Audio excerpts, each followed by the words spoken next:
Back on record at 11:50.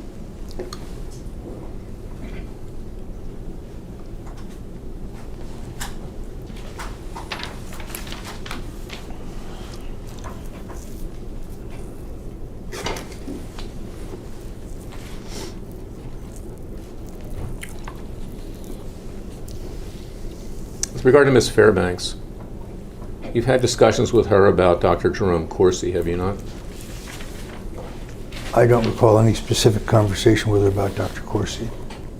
You just can't recall a specific one, but I you can recall a general one? I can't recall any conversation with her regarding Dr. Corsi. Are you aware that the Clintons used to say, we have no specific recollection? No, but it's not a bad turn of phrase. In this case, that would be the case. That would mean that you might have some recollection, but you just don't remember now. No, I don't recall ever having any conversation with Cassandra Fairbanks regarding Dr. Corsi. Are you aware there are photos of Cassandra Fairbanks on the internet? I would think so. Isn't she a columnist? Are you aware that there are photos of her in other contexts on the internet? I'm trying to be polite. No, I'm not.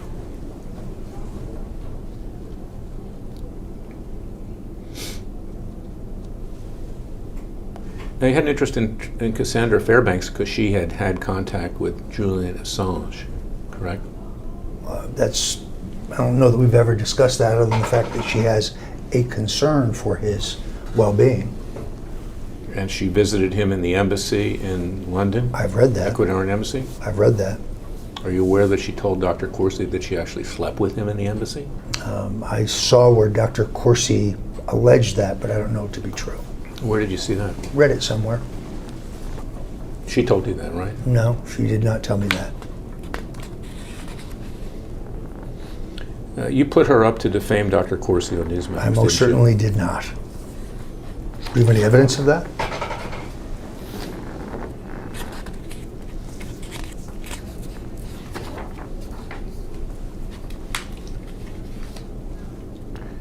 In fact, you are aware that there came a point in time when I appeared on Newsmax with John Cardillo, correct?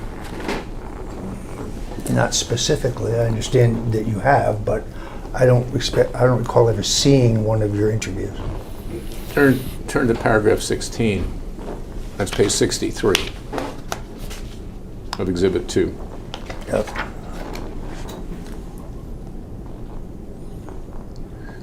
On or about January 30th, this is the paragraph of the complaint against you and Newsmax and Cardillo and Fairbanks and company. On or about January 30th, 2019, plaintiff claimant appeared on Newsmax with host defendant Cardillo on America Talks Live. That's Cardillo's show, correct? Yes, I believe so. Along with defendant Fairbanks, who is a friend of defendant Stone, defendant Cardillo, and Julian Assange of WikiLeaks. The Newsmax video is incorporated here by reference. You are aware that I appeared on or about January 30th, 2019 with John Cardillo and Cassandra Fairbanks. No, I was not aware of that. You've seen this complaint before. I handed it over to my lawyers. I must tell you, I didn't study it in detail. You know what's alleged in this complaint? Defamation, as I understand it. Yeah, well, what is the defamation that's alleged? I couldn't tell you specifically. So when your lawyers answered the complaint, they made up the response on their own? No, you don't. That's not an appropriate question to ask. It's a work product. Well, it's not. Apparently, he had no input into the answer you filed where you're denying things. Well, I read the complaint. I did not memorize the complaint. There's so many of them, it's actually kind of hard to keep them separate in my mind. I have had a few other things on my mind. Do you have a specific question about this appearance? Because I don't think I saw it. Paragraph 17. So I take it you never actually saw the answer that was filed in this case on your behalf? I did see it. I read it very quickly. But defendant Fairbanks, at the direction of and in concert with others, I don't know that to be true. Certainly not me. I'm not asking that question. I'm not asking that question. I noticed. I'm just asking whether or not you were aware that I appeared with Cardillo and Fairbanks. I was not. and I haven't seen this interview.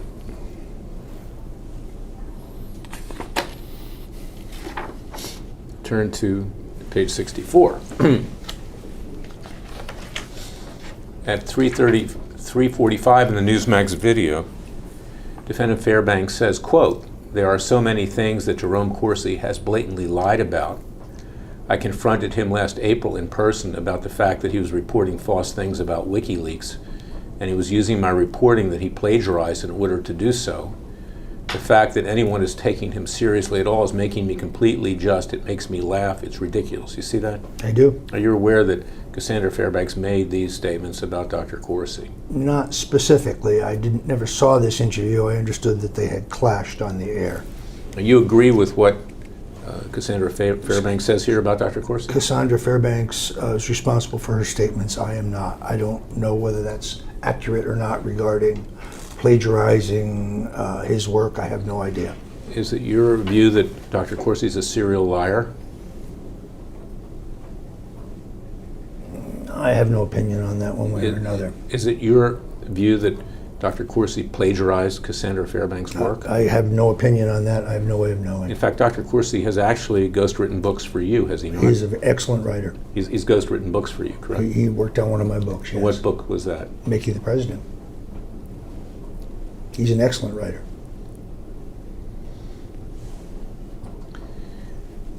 Paragraph 20. At 6:05 in the Newsmax video, defendant Fairbanks said, quote, "Everything that Dr. Corsi said was completely absurd." I mean, we're talking about someone who had no even basic understanding of how WikiLeaks works. Yes, what about it? You agree with Cassandra Fairbanks? I don't have enough knowledge to know. I didn't see this interview. I don't know what she's specifically referring to. Paragraph 21. At 8:45 in the Newsmax video, defendant Fairbanks said, "Dr. Corsi raised money for a cancer patient with some false claims for someone who didn't even exist. Please, he has no credibility. Jerome Corsi has never even met the truth. Go look at his reporting. It's a mess. It's outrageous that anyone, let alone Mueller, would take him seriously. This is a clown show." You see that? I do. Now, you're the one who fed that statement to Fairbanks. That is correct? entirely false. In fact, what Ms. Fairbanks is referring to is the publication of an article by Chuck Ross of Daily Caller, which was owned by and may still be owned by Tucker Carlson, Fox News, that accused him of committing a fraud with a doctor in South Florida, correct? I don't know that. You are aware of the allegation by Chuck Ross? I'm aware of that a story was written. I presume Cassandra Fairbanks can read, but I don't, beyond that, I couldn't comment. And you fed that story to Most certainly did not. Cassandra Fairbanks? Most certainly did not. You're aware that a lawyer that was representing that doctor you're friends with? Who? What? I'm allowed to ask the question. Please do not interfere. Okay. Michelle. Objection to form. What doctor, first of all? Well, we'll get to that. I'm asking you a general question right now. You have to identify the doctor before I can tell you whether I knew a lawyer who represented him. You have had contact with a lawyer who represented this doctor in Florida that was, of course, he was raising money for a cancer patient. I don't know that. I don't know what doctor you're referring to. Does this doctor have a name? All right, we'll get back to it. Okay, I'm just asking you right now. I can't answer the question before I know who the doctor is.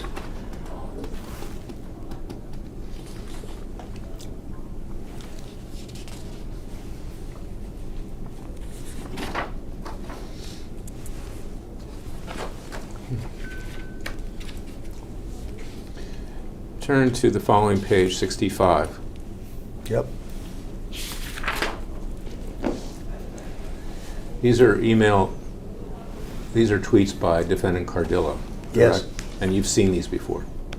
Well, let me read them and I'll tell you.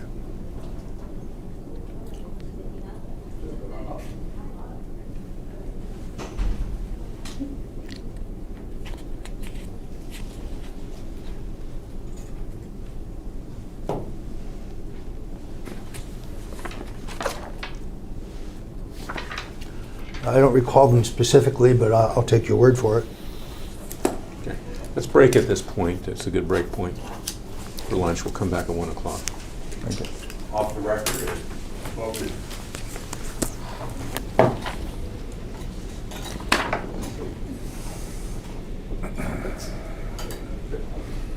Back on record at 1:04. Turning to page 66 of Exhibit 2 to your deposition. Paragraph 26. Mr. Klayman is, as is Dr. Corsi, a strong supporter of the president, but has publicly criticized him for his association with defendant Stone and past association with the likes of his former and criminally minded personal legal counsel Michael Cohen and another defendant's associates, Paul Manafort, who himself has been convicted of crimes. You're aware that I've been critical of the president's association with you and these other people. Actually, I'm not. You have talked to the president about me, have you not? I have not. Told the president not to have anything to do with me, correct? I have never said anything of the kind. You've told people in the White House not to have anything to do with me, I've correct? never done anything of the kind.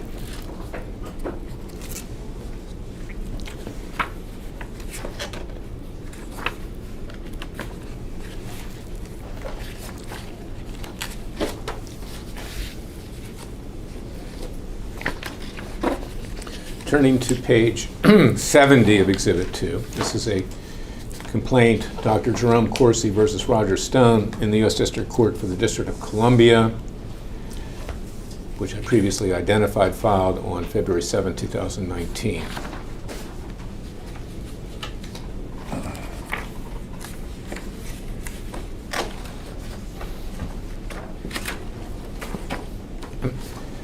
Now, during the time that you were under a gag order, you used surrogates, so to speak, to get out information that you wanted to disclose to the media and to the public, correct? Objection, and we're not talking about any implications of the gag order.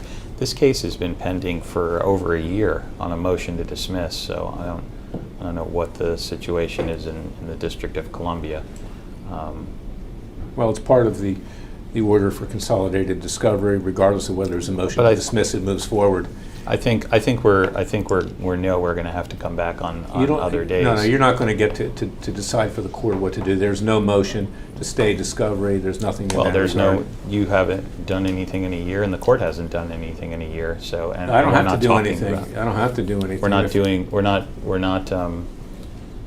We're not discussing any. Well, you're going to be sanctioned, Mr. Buchel.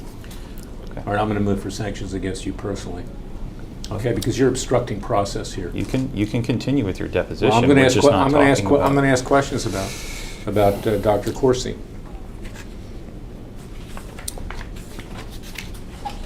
You have filed no motion for protective order. You filed nothing, and even if you did, until it's ruled upon, it's of no force in effect. Well, we had agreements on this case, and it just didn't work out. We have an order in this case. There's no agreements, and you've lied before to the court. You're lying again.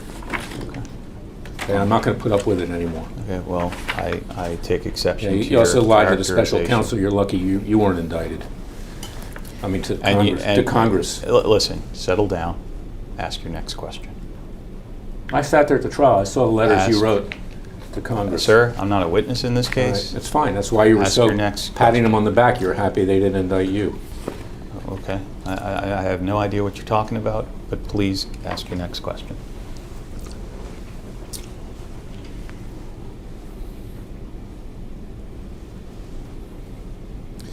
You have been involved in defamation lawsuits before, have you not, Mr. Stone? Yes. What lawsuits have you been involved in? I settled a suit with a gentleman named Miles Kwok over a year ago, I guess. That's the only one I recall at this moment. What was that case about? He said that I had said some inaccurate things about him on InfoWars. I had relied on a research from Sam Nunberg, which turned out to be incorrect. I issued an apology. He dropped the suit. You've paid him money, did you not, in that settlement? No, I did not. He dismissed the suit? The suit's been dismissed. I believe it's subject to confidentiality. Confidential settlement agreement? believe so. Yes. Well, the plaintiff didn't pay you money, did he? No. Now, on or about January 18th, 2019, at the same time you were allegedly defaming me, you were also in InfoWars talking about Dr. Jerome Corsi, correct? I'm uncertain of that date. I turned to page 5, that's Klayman Production 74.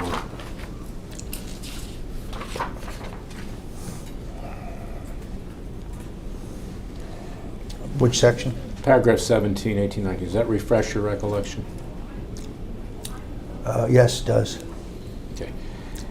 So you were on InfoWars on that day talking about both me and about Corsi, correct?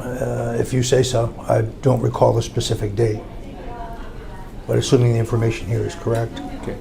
At 2:09, 2 hours and 2 minutes and 9 seconds into that video on InfoWars, you stated that Corsi was fired from WorldNet Daily, correct? Yes, I think that's what he told me. But you had no independent knowledge of being fired from WorldNet Daily. That is correct. So you're claiming Corsi told you that? I believe so, yes.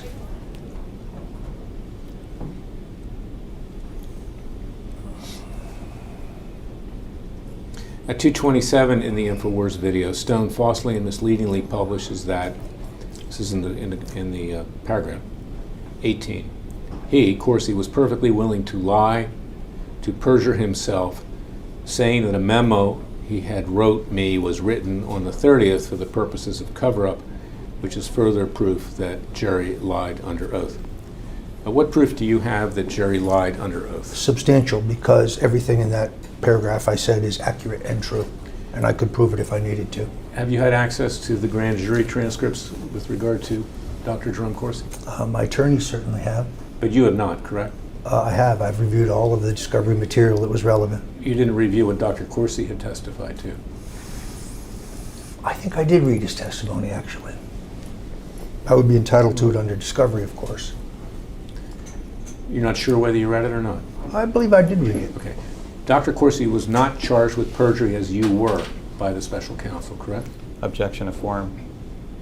Correct? Not that I'm aware of. So consequently, you have no proof that he lied. Oh, actually, I do. Are you suggesting that the special counsel engaged in selective prosecution with regard to you and Jerry Corsi? Objection to form, if you want to answer your opinion. We filed such a motion. It was denied, but I think it was correct. And in fact, that was your motive in defaming Corsi, was it not? Because you thought he was testifying against you. Well, he did say those things publicly, and they are incorrect. At 2:55, this is paragraph 19 in the InfoWars video, defendant falsely and misleadingly publishes, quote, and then states that I knew about John Podesta's emails being stolen in advance. The only proof of that is Jerry's feeble alcohol-affected memory. It's a lie. Where did you... All accurate, completely accurate. And where do you take that information? Because he said it repeatedly in public, and actually on Tucker Carlson he said, I told many people. With Ari Melber, he said he told many people, including me. He actually never told me anything in the kind, verbally or in writing, anywhere. Feeble alcohol-affected memory. You're in fact stating that Dr. Corsi is an alcoholic. I can only assume that this memory had to be caused by something because it was inaccurate. But you untrue. didn't know whether he made the statement under the influence of alcohol, did you? No, but I've certainly had drinks with him. Again, Dr. Corsi was not indicted and you were. Same. Yeah, what's the point of that? That's an objection to form. In this context. Is that accurate? Yes, that's accurate. Paragraph 20, at 3:55 in the InfoWars video, defendant Stone falsely and misleadingly publishes that, quote, Jerry was prepared to stab a principal Trump supporter in the back. He was perfectly prepared to bear false witness against me, even though I had done nothing in my entire life other than to help him. Entirely accurate. Okay. What statement did Dr. Corsi ever make that stabbed you in the back? The previous one that you just stated, for example, regarding a memo that he incorrectly said that he wrote to give me a cover story at a time that I needed no cover story because the controversy regarding John Podesta's emails, which was never mentioned in the indictment whatsoever, would not happen until 6 weeks after he had written said memo. So it's it's patently false. But you were not indicted by the special counsel for a cover story. You were indicted because you testified falsely to Congress, correct? Let's not get into the indictments and the whole trial thing. He answered your question. You know what he was. Let me ask the question a different way. There's no aspect of your indictment that deals with a cover story by Dr. Corsi on your behalf. It calls for a legal opinion. No, but he certainly said that on numerous interviews and in public, so I certainly have the right to respond to it. It's not true. At 420, in paragraph 21, at 420 in the InfoWars video, defendant Stone falsely and misleadingly publishes that, quote, all I ever did was show Jerry Corsi friendship and support and try to help him and his family, and what I get is Judas Iscariot, Iscariot, I-S-C-A-R-I-O-T, the willingness to testify against me and help the deep state bury me. And then he makes up this story about helping me formulate a cover story. That's your statement, is it not? It is. That's exactly how I felt at the time.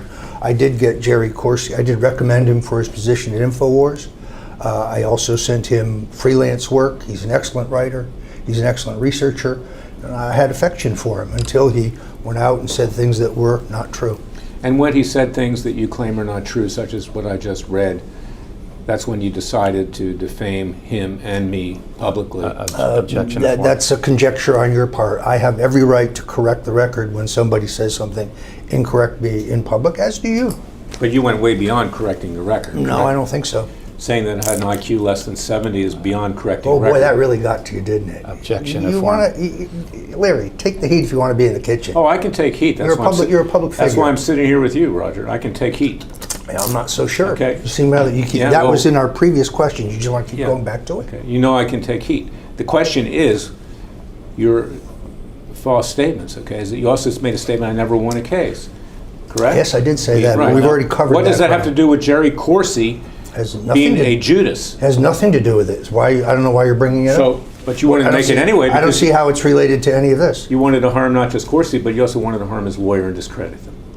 That's conjecture on your part. You felt that would give you an advantage with Mueller. Maybe you wouldn't be indicted. That's conjecture on your part. Objection. You were trying to cast the blame on Corsi so you wouldn't be indicted. Wild allegations on your part.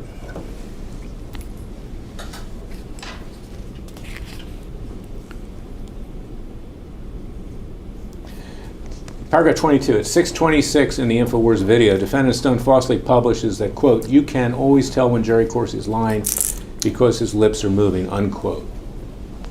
See that? Yes, You said definitely. that, correct? Definitely, because he was lying, as we had just said on the previous Well, matter. this goes beyond what you claim was a specific lie, that he lies any time that he says anything, correct? Well, I think he told multiple lies, to tell you the truth, You're- but yes, I definitely said that. You're calling him a total liar. I think he lied on some occasions here, yes. But this goes beyond just some occasions, right? Anytime his lips are moving, he's lying, correct? That's what I said, yeah. Okay. In fact, that's an expression that's frequently used with regard to lawyers, isn't it? How do you tell a lawyer's lying? His lips are moving? Objection of form. Never heard it in that context. So you're also referring to me, weren't you, in this statement? Wild conjecture on your part. I'm his lawyer. Wild conjecture on your part. Where's the word lawyer? And you're suggesting I help him lie, correct? Where does it say that? That's a phrase that's used with lawyers. But where does it say that? It doesn't say that. You're putting words in my mouth. Well, You're not that clever. Do some research on defamation by implication. Good luck. Apparently you've Good done luck. a lot of research but won't testify truthfully. to Good it. luck. Listen, stop. You got to stop with your commentary, sir. Okay, Ask he's your next making question. commentary towards me. You asked for it. 23. Yep. You made these false and misleading statements knowing that they were false, or at a minimum with reckless disregard for their truthfulness. Incorrect. Objection calls for legal conclusion. Incorrect. No, it calls for a factual statement. I believe everything in that paragraph to be true. Paragraph 24. On January 2nd, 2019, Defendant Stone published an article on www.infowars.com titled Roger Stone Believes Jerome Corsi Works for Mueller, in which Defendant Stone falsely, misleadingly, and maliciously writes, quote, "Before you decide that Corsi is a hero, you should be well aware of the fact that the good doctor was prepared to bear false witness against others in the Trump orbit if I thought it would save his own skin." It's exactly what I believed at the time, Okay. based on his false comments But in what public. information do you have that Dr. Jerome Corsi worked for Robert Mueller? Well, I've read his book, first of all, which is rife with things that are incorrect. But secondarily, we go back once again to the question of the memo that he claims was written as a cover story, which is chronologically impossible as well as illogical and false. Did Dr. Corsi defame you? I think he did. You threatened to sue me, didn't you? You said, "Larry Klayman, bring it on. I welcome your suit." I don't remember saying that. Objection but of form, that's you suing I him. don't recall that. So, why didn't you sue Corsi if he defamed you? I actually considered it. And what caused you not to do it? Events. In fact, the reason is because he wasn't lying. He was telling Conjecture the on your truth. conjecture on your part. False. In fact, you don't like to be in a court of law. You'd rather destroy people outside of a court of law. Objection. Personal This is attack. This is and argumentative. ridiculous. Yeah. If you have questions, ask them. I'll That's your answer. modus operandi, the dirty trickster, right? That is that's a personal attack on Objection me. of It's not a form. question. If you have questions, ask them. You don't like to be seen in public, do you? I don't like to be seen in public. In fact, when you were handling my campaign, you said you didn't really want to be visible. You didn't want to be known that you were assisting me, correct? I think the candidate should get the attention in a given campaign. Yes, Okay, the reason is because of your reputation, correct? it has nothing. That's a personal attack on me, not a question.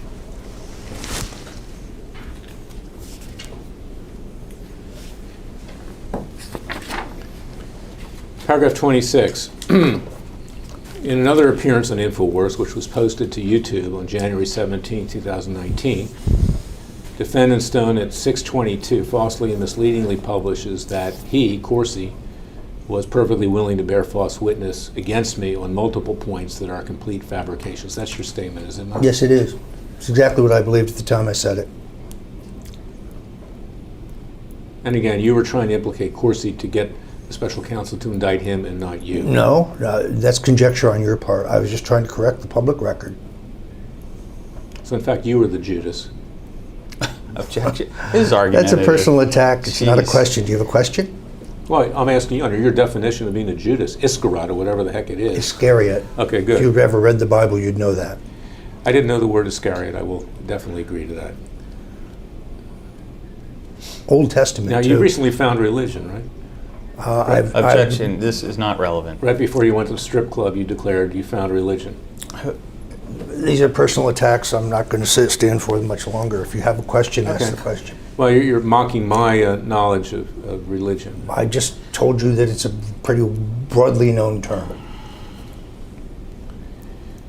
And yes, I do believe in Jesus Christ, and He is my personal Savior. Yes, I believe in that too. Good. Paragraph 27, in another appearance in InfoWars, which was posted to YouTube on January 24th, Defendant Stone at 5:58 falsely and misleadingly publishes the quote, "The good doctor, Corsi, has told a number of lies. In fact, he's starting to conflate his lies. He was perfectly willing to lie about me, but now lying about Alex Jones, lying about InfoWars, lying about Dr. Jones." That's I Alex said all Jones' the. father, correct? Yes, I don't know his He's first one of the name. nicest, gentlest, sweetest, most honest men I've ever met. It's beyond the pale. Jerry Corsi can no longer be believed. You said that, correct? Yes, I did. And in fact, this is exactly why you recruited Cassandra Fairbanks to go on Newsmax and defame Dr. Corsi. Categorically false, and for which you have no evidence whatsoever. Wild conjecture But on in your fact, part.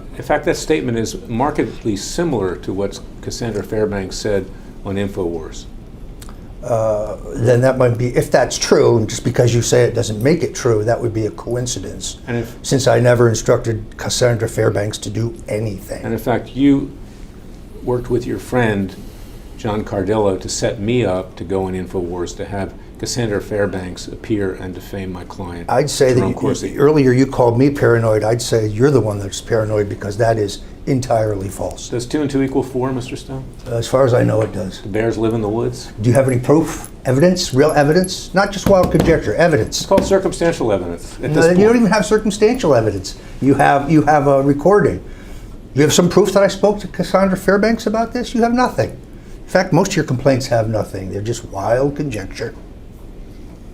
Everything about you is conjecture, right? No, everything about you is Conjecture of conjecture. form, okay. It's your reputation. You Was that- you sue at the drop of a hat, but Was- where's your evidence? Was that your defense in your criminal prosecution? We're not discussing that, and you know it. Paragraph 28. In the same appearance, defendant Stone at 834 falsely and misleadingly publishes that, quote, I think you've, Corsi, been deep state from the beginning. Your whole birther thing is used as a club to destroy conservatives. I look forward to our confrontation. I will demolish you. You are a fraudster. Out of your alcoholic haze, you have made up lies about David Jones and Alex Jones and Roger Stone, and now I suspect that you want to lie about the president. You were threatening Dr. Corsi with that statement. That is incorrect. Dr. Corsi said that he was kept on the payroll to buy his silence, I believe. That is absolutely, totally false. In fact, I didn't even know when he came and went on the InfoWars payroll. So that would be a false statement. And it would certainly be one that involved those other individuals, Alex Jones and his father. This is a statement that you made, is it not? On InfoWars. If you say so, I don't specifically recall it. Again, you're calling him an alcoholic, correct? I've drank with him. You have no evidence he's an alcoholic. I have some personal experience where I've seen him carried out of a restaurant, stone drunk, yeah. That doesn't mean that you're an alcoholic, that you were drunk on an occasion. I've seen him drunk on more than one occasion. Are you medically capable of making a determination of someone? I can certainly tell when somebody's inebriated. You've seen Dr. Corsi many times when you don't claim he was inebriated. Correct, I have. I like Jerry Corsi, Yeah. at least I did until he started bearing false witness Are against you me. saying that if I go out on Google, I will find no reference that you supported the principle, or at least the proposition, that Barack Obama had a false birth certificate made? I don't think you will. I think what you will find is a quote where I said that I thought that a substantial number of Republicans, probably a majority, believe that the issue therefore had currency within the Republican Party. And I think it's the reason that in 2012, after Donald Trump raised this issue publicly, he briefly jumped ahead of Mitt Romney in the Gallup poll. But that was an analysis of the issue. I've read excellent work on it. I've seen a video on it. There's something odd about the fact that that president didn't immediately produce his papers, but I'm not an expert on the subject. I don't think I've ever put forward an opinion. Now, you've been an advisor to President Trump for many years, correct? Sometimes, yes. And you've given advice on politics. I have. And you urged him to run for the presidency. Yes, I have. And you had input with him up to the point that he announced his presidency in Trump Tower. Yes, I did. And you had input with him later, too, correct?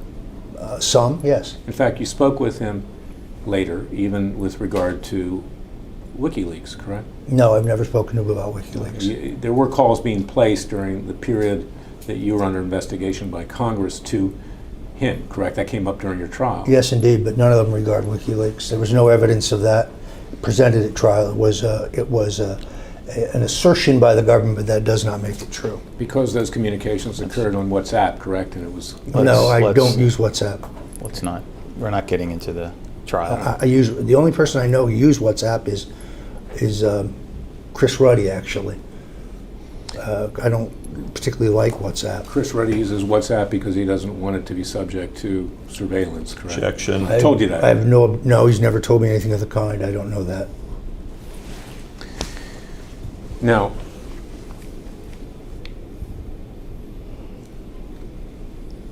in the course of your advice to the president,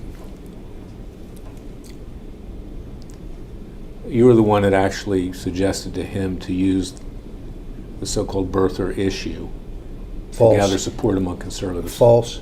Incorrect. If you know Donald Trump, you know that no one tells him anything, first of all. He decides what he's going to talk about. He decides what he thinks. Decides where he's going to go.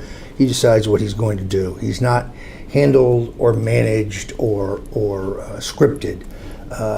And he found this issue and found interest with the issue on his own. I believe that he read Dr. Corsi's book, or at least thumbed through it, and he came to this decision on his own. I did not advise him to do so. You I also need know to that give dates too, please. for well, context. we're talking about 2012, or in the run-up to 2012. No one tells Donald Trump what to think. It just doesn't happen. But you gave him advice. It's for him Doesn't to mean decide. doesn't mean that he took all my And advice. in 2012, President Trump wasn't perceived as a conservative, was he? I think some people perceived him as a conservative. Yes. You actually advised him to move right, to position himself to run for president. I didn't need to do that. I think he knew where the Republican Party was. Okay, and that was one of the issues, the so-called birther issue that could garner support on the right. I did say that I believe that the issue had currency on the right, and I'd seen polling that showed many Republicans believed there to be some question about the birth certificate, but I didn't advocate the use of the issue. Donald Trump decided that on his own. In fact, you've seen the birth certificate that was posted on the Obama White House website, have you not? At the time it came out, yeah. You're aware that it listed his race in 1961, when he was born, as African American, correct? I don't recall that. Yeah. In fact, the term African American was not even coined until the 70s by Jesse Jackson. You're aware of that, correct? I was not. You're aware that every other birth certificate in Hawaii in and around 1961 either designated someone of African American descent as black or Negro. What is the point of this? Point is that you're aware that this was not a phony issue. I don't have the expertise to say. I always thought it was odd that the president didn't just put it to bed when it first came up by releasing the documents. But I don't have the expertise to say, and I haven't studied the issue. You just told me things I don't know. I had read that there was a birth notice in a Honolulu newspaper, which would tend to debunk this, if that's even true. I can't tell you whether that's true because I haven't researched it. You're also aware that many people who wanted to claim citizenship in and around that time, and even to today, put notices to try to prove that they were born in the United States. I was not aware of that. You've read Dr. Corsi's book yourself, have you not? About I have. the birth certificate? I actually have not. Okay, so you're testifying under oath. There's nothing you've ever said or written in support of the theory that the birth certificate is a fraud. I have no specific memory of having said that. I have memory of being interviewed about the power of the issue. But yet you'll try to smear Dr. Corsi on the basis of his book claiming that the birth certificate was fraudulent. I don't believe I smeared him at all. He takes that position.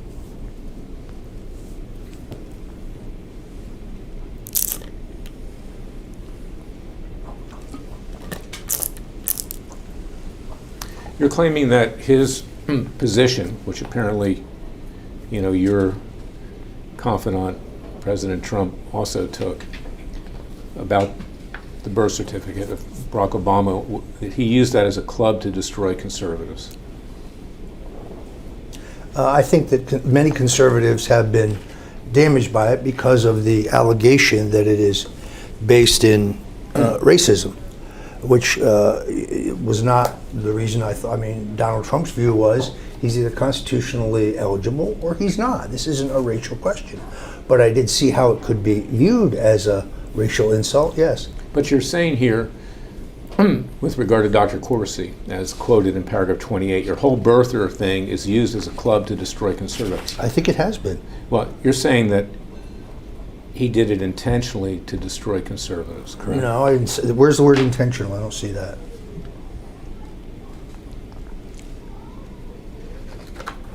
You're saying, I think you've, Corsi, been deep state from the beginning. Your whole birther thing is used as a club to destroy conservatives. You're tying him to the deep state and saying that he wants to destroy conservatives I did say those with things. the birther yes. thing. Yeah. Yes, I did say that. You're aware that Dr. Corsi's livelihood is based upon his reputation and goodwill with conservatives, correct? I'm just telling you that was my opinion, which I'm entitled to on the First Amendment, You are aware that he's a New York Times best-selling author, as am I. correct? I didn't As ask you am I. about you. But I decided to say it because I get to answer the questions. But that wasn't the question. I am aware of that, yes. I've read his book on the Kennedy assassination. It tracked mine almost exactly. It was a good book. Do you think the CIA killed Kennedy? I think they were among several institutions. I don't think it's that simple. Organized crime is involved. Big Texas Oil is involved. I think, as Dr. Corsi does, the Vice President Lyndon Johnson is involved. Motive, means, opportunity, eyewitness evidence, fingerprint evidence. Dr. Corsi's book and his research tracks mine pretty closely. You may be pleased to know I actually agree with you on this issue. Good. But are you concerned with regard to President Trump right now after having weathered impeachment with regard to the CIA? I pray for the president's safety every single day. So do I. Good. Prayer has power. Can we get back to the deposition?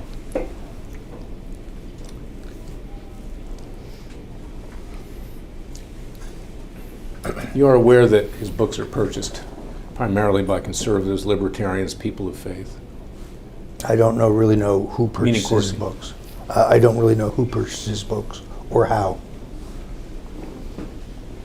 But you're aware that they tend to be conservative-oriented No, the same or people. borderline. Yes, I would say probably it's the same people who buy my books. So by claiming that he's part of the deep state, that he was working for Mueller, that he used the birther thing as a club to destroy conservatives, you're intentionally trying to harm him with his constituency and people that purchase his books and listen to him on radio and television and in print. Conjecture on your part, just although his saying that I needed some cover story is probably meant to destroy my ability to sell books. What's the point? Do two wrongs make a right? You're deciding what my intent is, but you can't know my intent. Only I can know my intent. My intent was to defend myself. Well, the jury is in charge to figure out what intent If you ever is. get that far, You can rest assured in Florida that I will get that far. I doubt it. Okay. Hopefully you'll be available to appear. Let's see if you're admitted at the time. Now, Mr. Stone,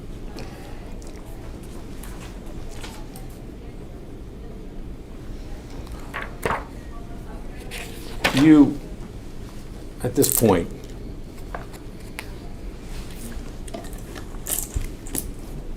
intensely dislike Dr. Corsi and me.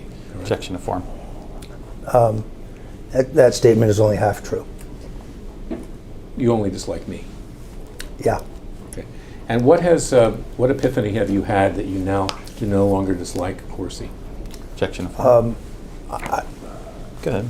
I actually have a deep affection for Corsi. He's a great guy to hang out with. He's a great guy to drink with. He's very, very knowledgeable. I do think that the enormous pressure they put him under caused him to say things that were not true about me, and that's unfortunate. But I actually bear no ill will towards Jerry Corsi. You, on the other hand, we have this proceeding, for example, as to why I feel the way I do. Now, don't you think people need to be held accountable under our legal system? Objection to form. Yeah, I'm not going to. Yeah, yes, of course, Right. including you. Isn't it more appropriate to, in your opinion, to pursue legal action than to defame someone in public? I'm not an attorney, so I guess I can't answer your question.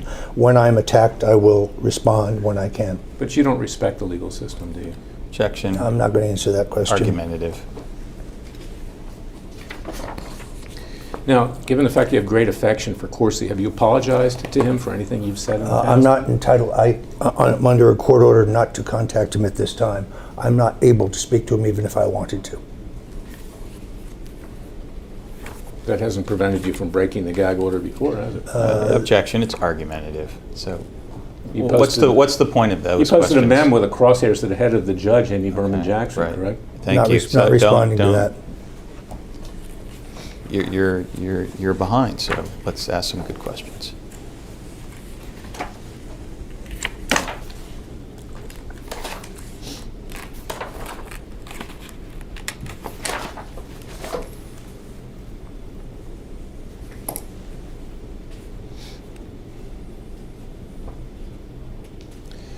Turn your attention to page 111 of Exhibit 2. Case styled in the District of Columbia, Corsi and Klayman. Klayman's no longer a defendant, versus Michael Caputo and Roger Stone. And it's no longer a plaintiff. Plaintiff. Okay? Okay.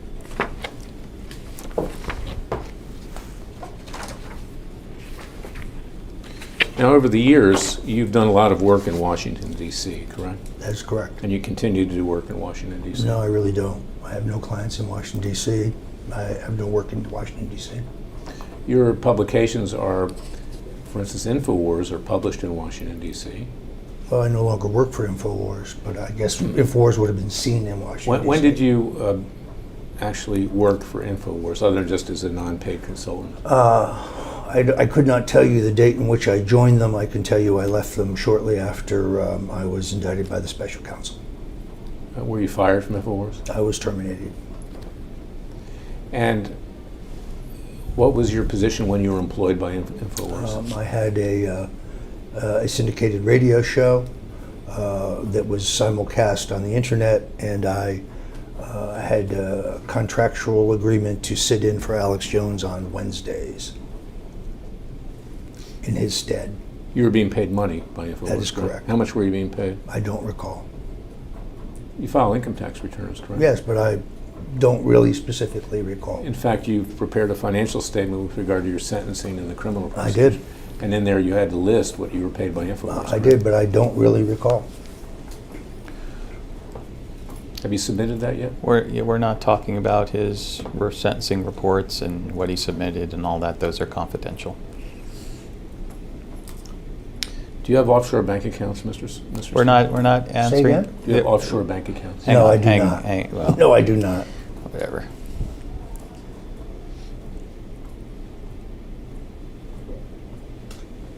Do you keep resources in gold bars? Objection. I wish I did. This is not financial discovery. You have no right to ask these questions.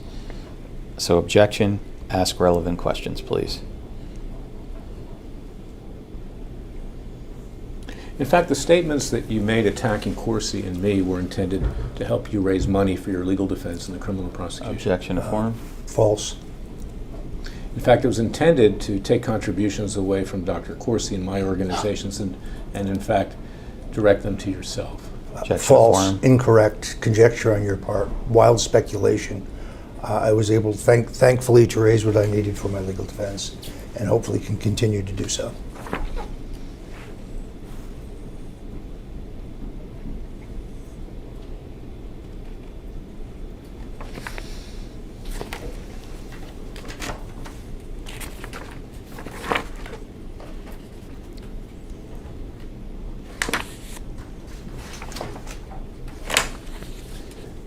Michael Caputo, what's his background?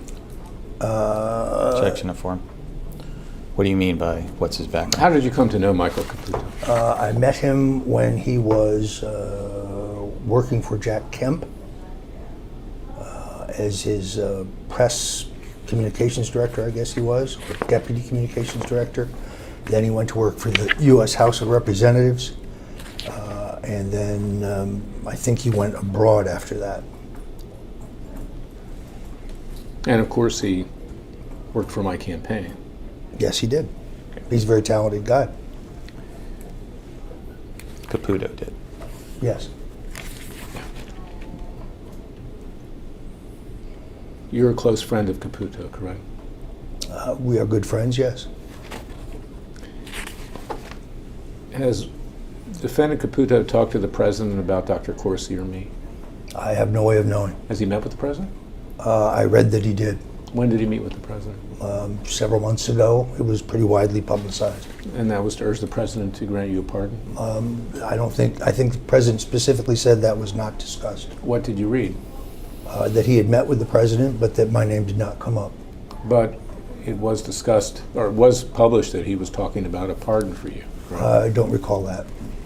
In fact, you instructed him to meet with the president. Actually, to ask that's for a not pardon. true. I haven't spoken to him since January 25th. I haven't communicated him in any way, spoken to him, or any other form, including through third parties, since January 25th. What was January 25th, the day you were convicted? The day that I was arrested, I was given a no contact list, which I have not violated. He is among those on that list, as has been publicly reported.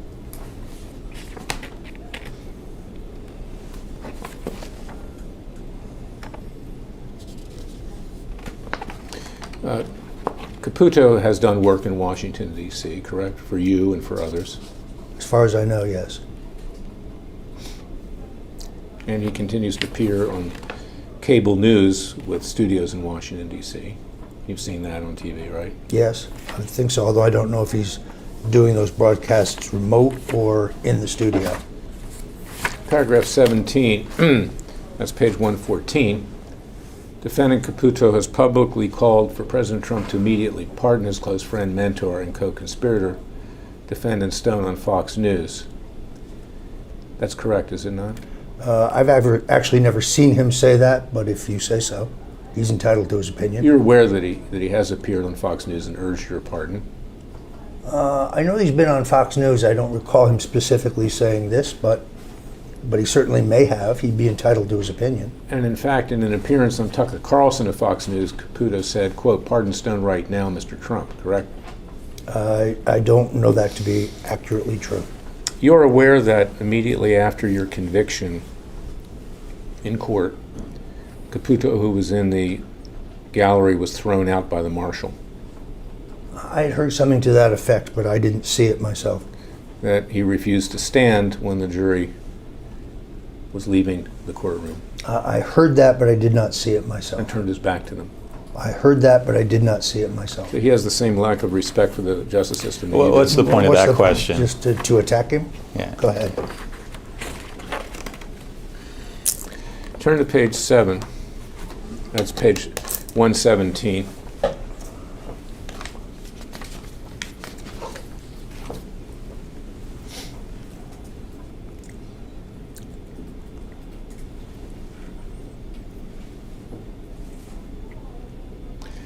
Wherein it, this is on March 29, 2019, paragraph 30.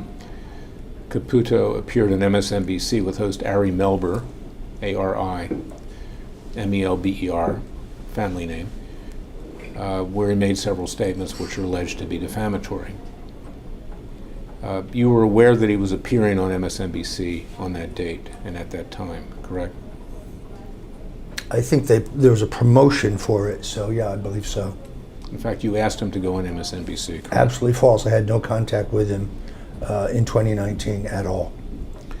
At 8 minutes in the MSNBC video, this is paragraph 31, Defendant Caputo says, the Mueller team finds themselves at the hallway, and they're staring at Jerry Corsi, who believes the most wild conspiracies in the world.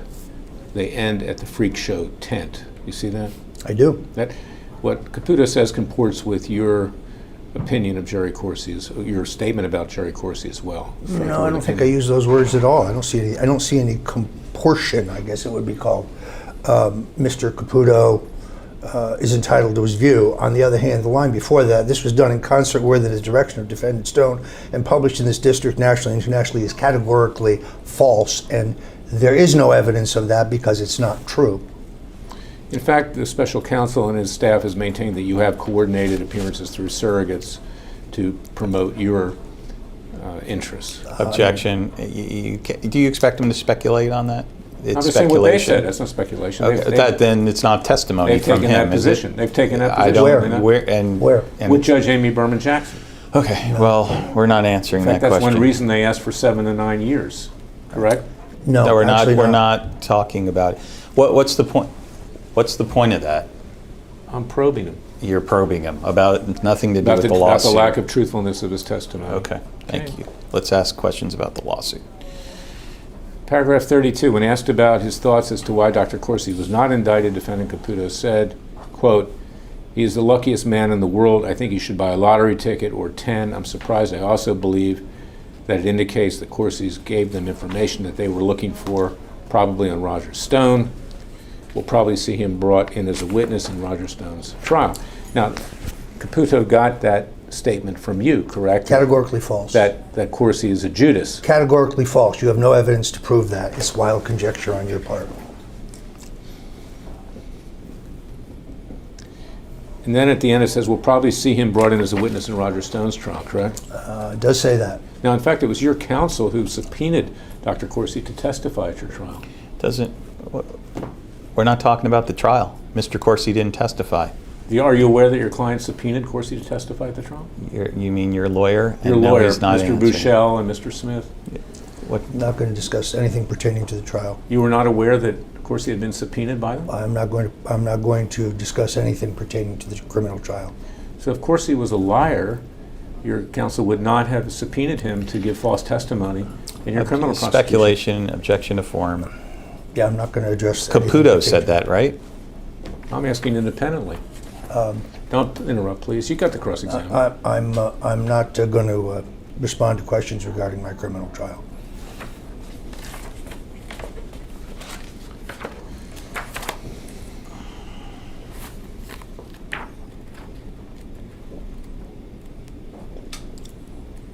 Are you aware that during your criminal trial, which I attended as an observer for Dr. Corsi, that Caputo on several occasions cursed at me in the hallway in front of the media?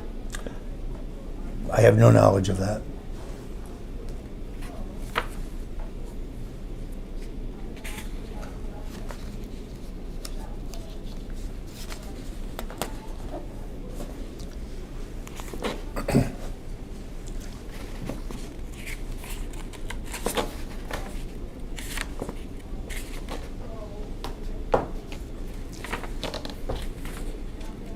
Want to take a 5-minute break? Yeah, let's take a 5-minute break. Off the record at 1:50. Back on record at 2:05.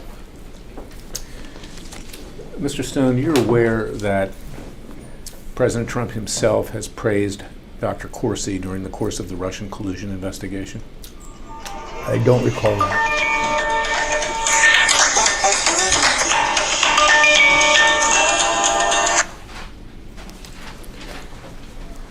You are aware that Dr. Corsi refused, when presented with a guilty plea, to take that guilty plea with Robert Mueller? I read that in his book, yes. And you're aware that he had stated at the time that he would not lie under oath to implicate the president? I read that in his book, yes. Okay. And it was in that context that the president praised Dr. Corsi's courage? I don't recall that specifically. Now, the president never criticized Dr. Corsi vis-a-vis you, that you are aware of, correct? I'm not sure I understand your question. In other words, he's never been critical of Dr. Corsi In my making the same presence? claims that you have, that Corsi was a Judas. I don't think he, I'm unaware of him doing so, no.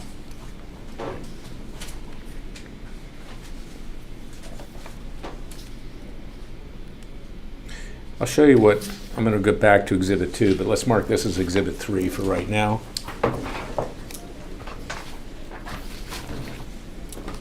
Did you provide this as part of your discovery response? Hang on 1 second. No, because Dr. Corsi just found it today, gave it to me. There you go. It's available on the internet. So did we get that? Do we want to have that conversation again? If you can, yeah. 'cause Yeah. I'm- Did you provide this Exhibit 3 in discovery? No, because it wasn't called for, and Dr. Corsi just found it today. He just sent it to me. And it deals with him, not with Roger Stone. I believe I had a discovery request saying all documents you plan to rely upon. That's right. Well, I'll tell you something. This was out on the internet. I didn't have possession of it, neither did Dr. Corsi. He found it this morning.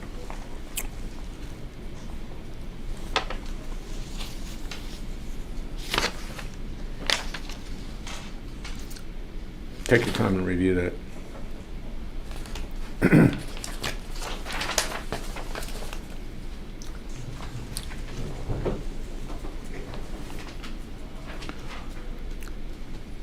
right, so Exhibit 3 is a article entitled, "It's Cool and Normal That the President Endorsed an Infamous Conspiracy Author Who's Promoting a Cancer Quote-Unquote Miracle." It's dated December 18th, 2018 by Ben Mathis Lilly. Mr. Stone, do you know Ben Mathis Lilly? I do not. Do you know of him? I do not. This appears to be a leftist publication, does it not? Objection to form. Well, he's expert at these things, so. So far, I can't tell. But I'm only about halfway through it, so.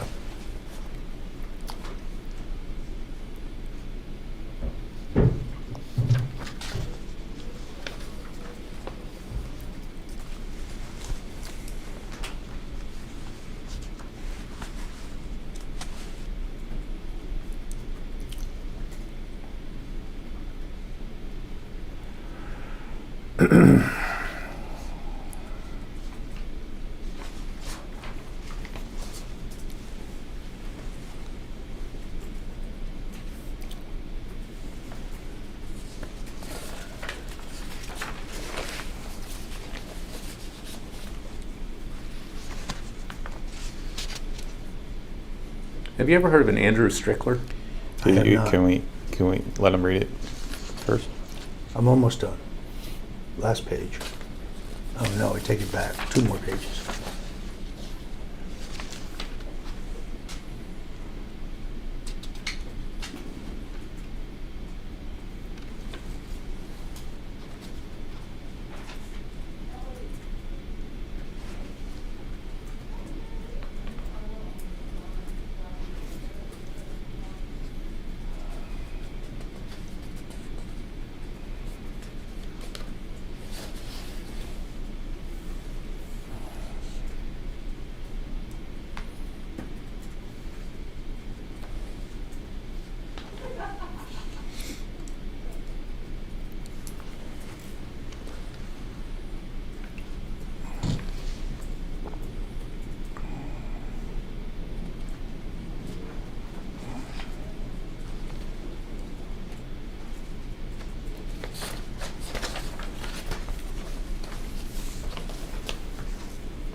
Okay. Okay. I show you this only because, to refresh your recollection, with regard to the president praising Dr. Corsi, this is written obviously by someone on the left. And does this refresh your recollection that President Trump... Objection to form and assumptions. Where, I'm sorry.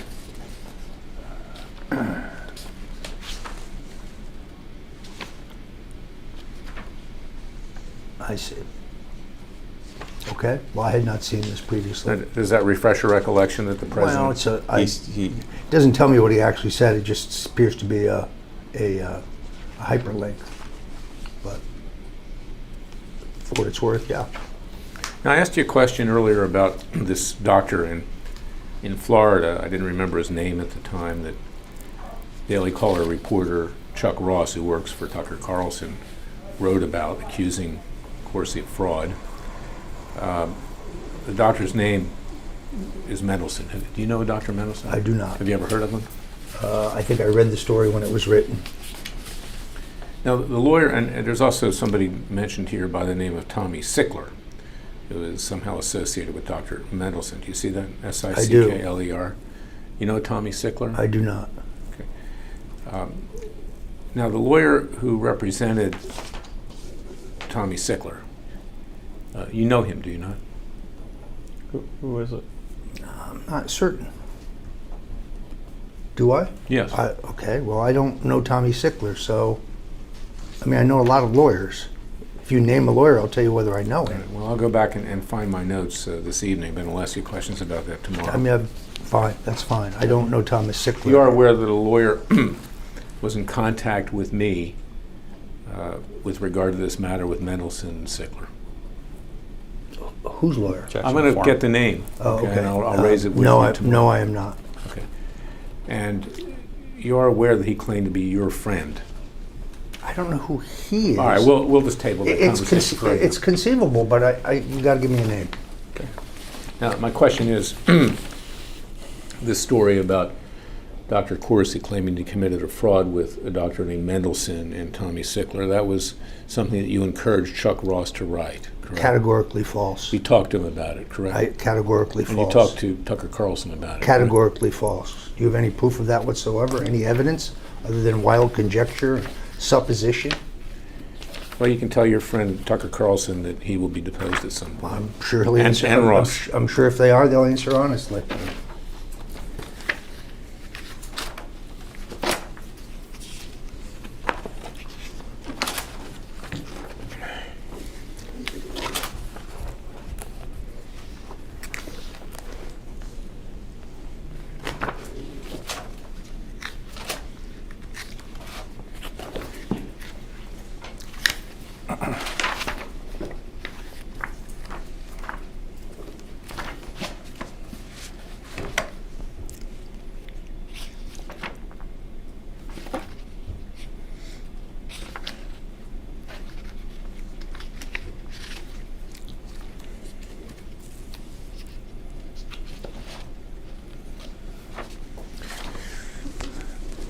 Do you know or ever had contact with someone by the name of Mark Randazza, R-A-N-D-A-Z-Z-A, an attorney for InfoWars? Can you give us a page number? Page number 200 of Exhibit 2. Let's look it up. I know who he is. I don't think I've ever met him. I may have been on air with him where he was remote, but I don't think we've ever met. And what were you on air with him about? Infowars. I don't recall. What page? 200. 200. Okay. Were you ever in contact with him or anybody with his law firm Randazza Legal Group with regard to alleged defamation against Dr. Corsi that you allegedly had done on InfoWars? No.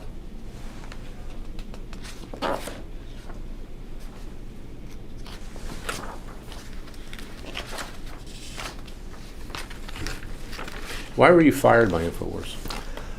There was no way I could continue to speak. I was entirely consumed with my defense. But you have been on television and radio on issues other than with regard to your criminal prosecution. Very occasionally. You can certainly speak about a lot of other things other than that. correct? Very occasionally, but there was not a chance that I was going to continue at InfoWars because there wouldn't be enough material. You were fired from InfoWars because of what you said on InfoWars concerning Dr. Corsi and me? No, that's categorically false. Because you exposed them to a defamation? Categorically Lawsuit? false. If that's so, no one ever told me that. Persons from InfoWars, Alex Jones, Owen Stroyer, etc., have discussed the defamation lawsuits that were filed by Dr. Corsi and me against InfoWars, correct? Discussed with whom? You. No, other than that they were sued. Did they show you a copy of the complaint? They did not. And what specifically did you discuss about the suit? Well, I think they were sued around the same time that I was.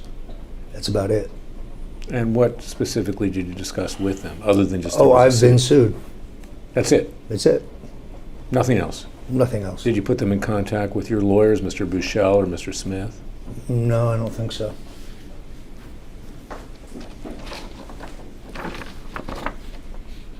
I'm sure you must have had some reaction to them being sued. What was it? This was a nuisance lawsuit. More defamatory statements against Corsi and me? It's your Objection opinion. to form. It's your opinion. Or I make more negative statements against It's your Corsi? opinion. There is still a First Amendment, as you probably are aware. Well, they'll be deposed too, so you might want to tell me now Good. before we find out that you're not telling me everything you know. That's a wild guess on your part. You have no evidence to the contrary.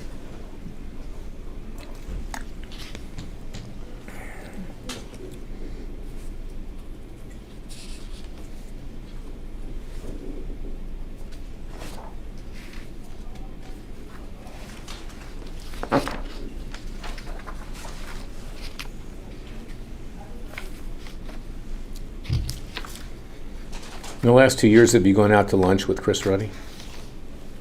Or seen him in any events? Certainly not lunch. I don't think we have had a social occasion within the last 2 years. How many times have you been in his presence in the last 2 years, physical presence? I can only think of once, and that was recently.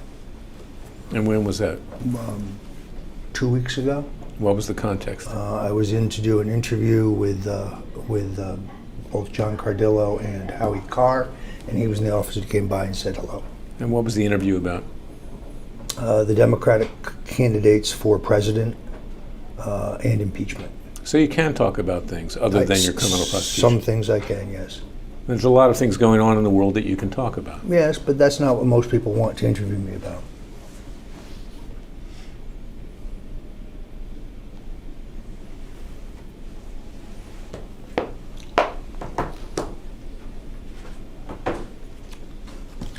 During that encounter with Ruddy a few weeks ago, he mentioned the lawsuit against Newsmax, him, Cardillo, Bachman. No, he and you. did not.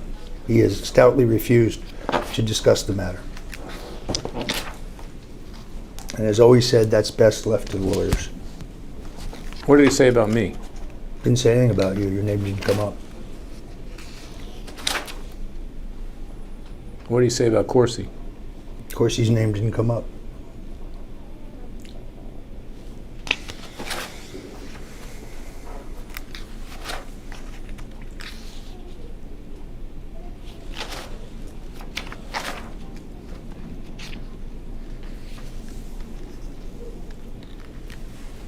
You're aware that Ruddy frequently touts his association with President Donald Trump. Checks in the form. Not aware of that. And in fact, you're also aware that, frankly, his association isn't that great with Trump. Objection to form. I don't know that.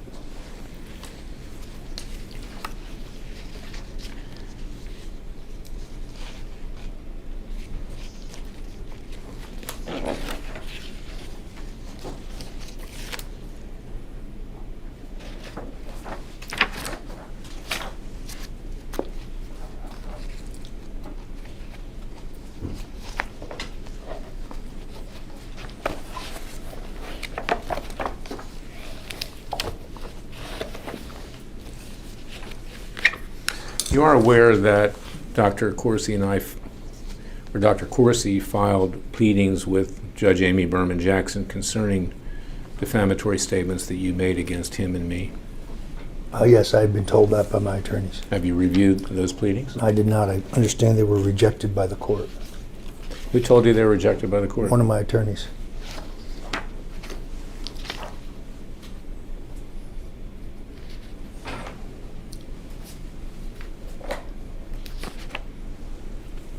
Turn to page 327.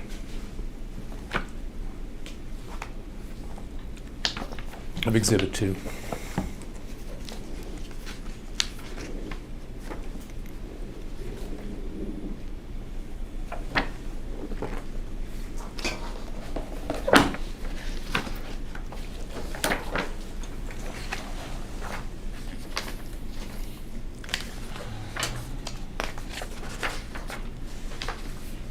Yeah, we're not discussing your filings in the criminal court. Well, I'm just using it to refresh his recollection. Of what? I'm going to ask the questions, not you. Okay, go ahead. Now, you're aware that your gag order prevents you from using surrogates to pursue your objectives in the media, whatever they may be. Okay. This is what I'm talking about. We object. We're not talking That's about right. gag orders and anything to do with the criminal case. Now, one of your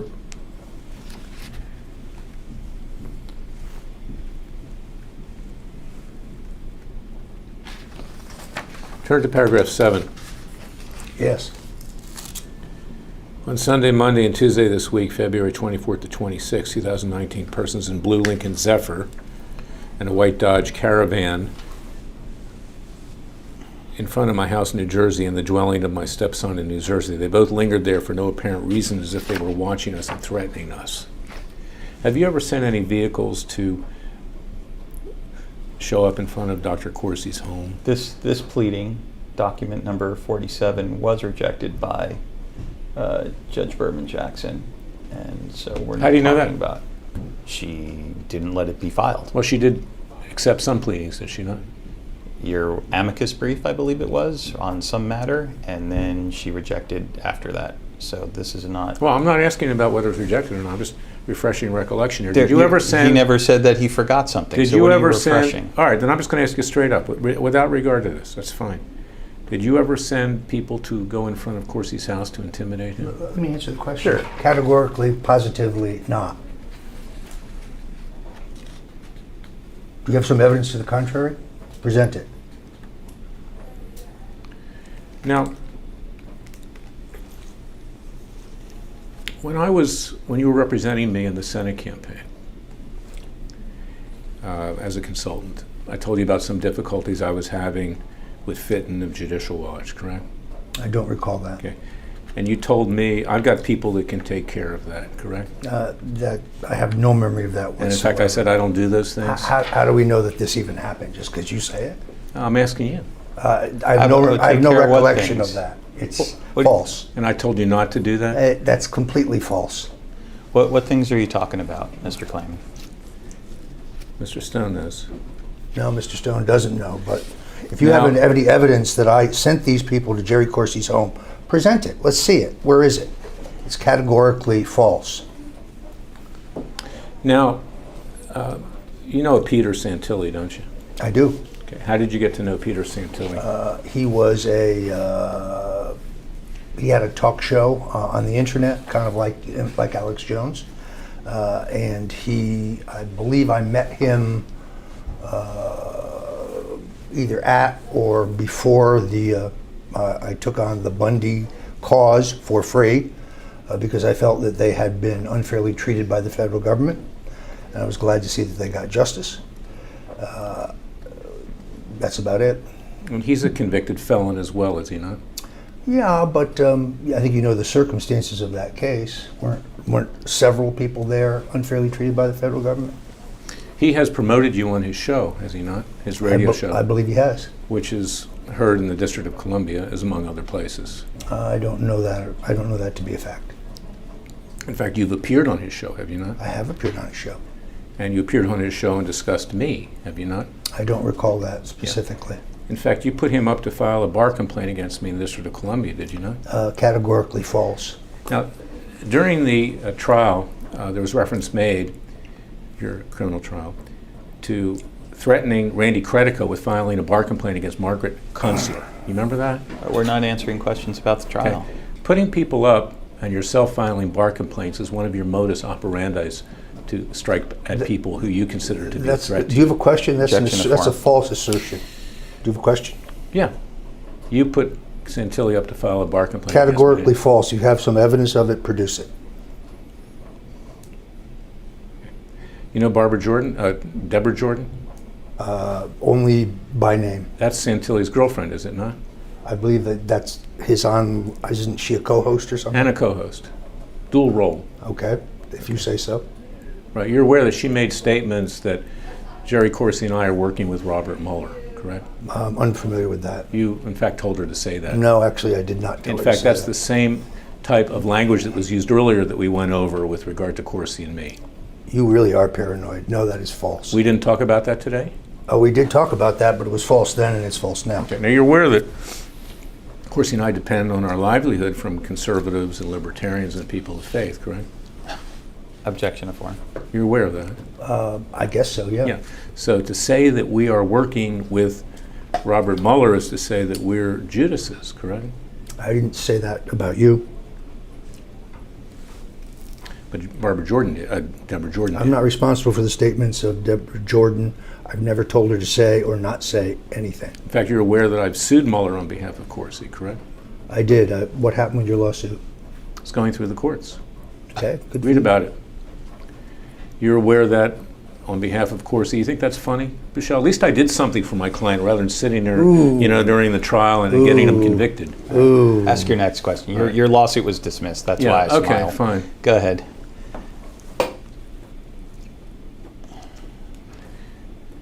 Are you aware that on behalf of Corsi, I filed a criminal complaint against Mueller at the Department of Justice? I did. I read that. Yes. With the Inspector General and the Office of I Professional read that. Responsibility? Yes. Okay.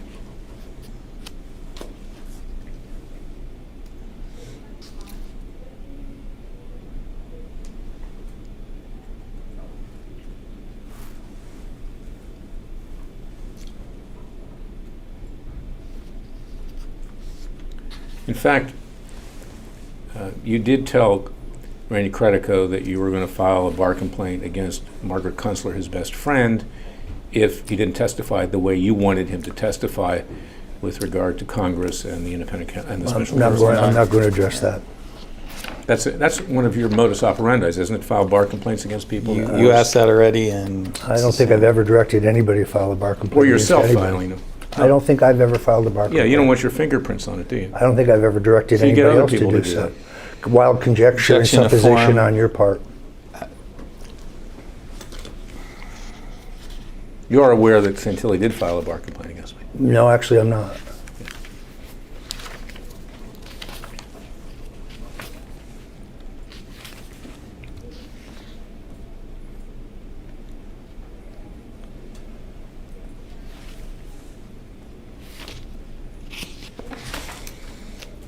In fact, you've talked to Santilli's lawyers, have you not?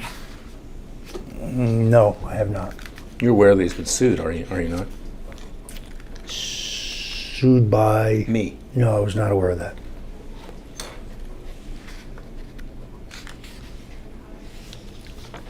separate from the lawsuit you're filing here. You are aware that you were joined as a defendant in that lawsuit? Show them the page number, please. I'll get to it when I want to. Are you aware of that? No, I don't recall it. Okay. What's the status of the suit? We'll get to it.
Let's take a 5-minute break. 15-minute break. Let's take a 15-minute break. Are we ready? Yes. Okay, we're gonna go back on the record. Back on the record at 2:47.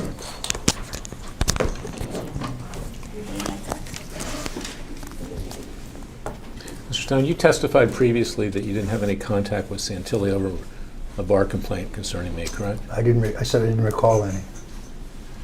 But you have, haven't you? In fact, the first document in Composite Exhibit 4 is from Pete Santilli to you saying, here's another important document, Klayman's disciplinary information. Yeah, I didn't recall this. So, But you just testified unequivocally that you didn't have any contact, correct? I didn't recall it, certainly. So what contact did you have over a bar complaint filed against me? I didn't tell him to file a bar complaint against you. I believe he did that on his own. I don't even know the issues contained in the Well, bar you don't complaint. care just as long as there was a bar complaint, correct? Conjecture on your part. You're aware that I never represented Mr. Santilli, correct, in the Bundy matter? I didn't know whether you did or whether you didn't. I remember that reading that they would not let you come in pro hoc in Nevada. Nevada. Nevada, correct. Pardon me. This is the first page of the binder I've given you as Composite Exhibit 4, correct? Yes. And this is a document that your counsel just, these are documents your counsel produced to me. I didn't recall this.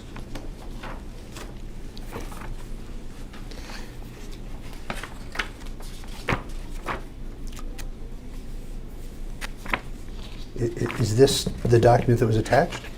Yes, and I in see. fact, Yeah, I don't recall reading this.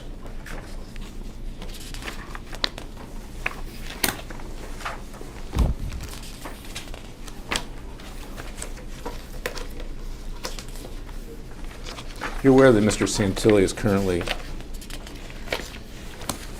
subject to supervision by the Bureau of Prisons. I've heard that, yes. How'd you hear that? I think his lawyer spoke to my lawyer at some point. And what did they speak to your lawyer about? I couldn't tell you. You have to ask one of my lawyers.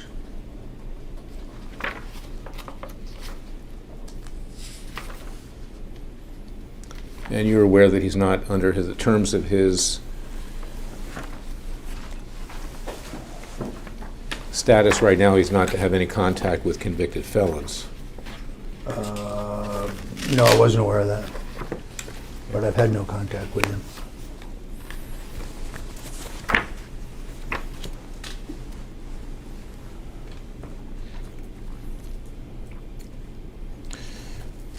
Flipping past that bar complaint is a document called Silent No More, How I Became Political Prisoner of Mueller's Witch Hunt by Dr. What Drew page is Corsi. that? Well, your counsel did not Bates number the production like I did, so Okay. we have So to this is it, right? work our way through it. This is it, yes? Yeah. Yes. Mm-hmm. Okay. What is that document? It appears to be a printout of Jerry Corsi's book. Tell me what, if anything, in that book is not accurate. I read it so long ago I couldn't remember. I'd have to reread it. So you can't state anything is inaccurate at this point in time? I remember when I read it, I concluded several things were inaccurate, but I don't remember the specifics because quite a bit water has gone under the dam since then. Well, if it had been so grossly inaccurate, you would remember, correct? Objection to form. Not necessarily.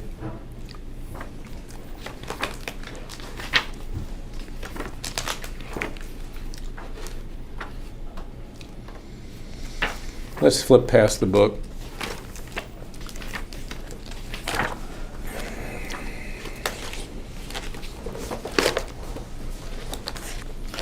Turn to a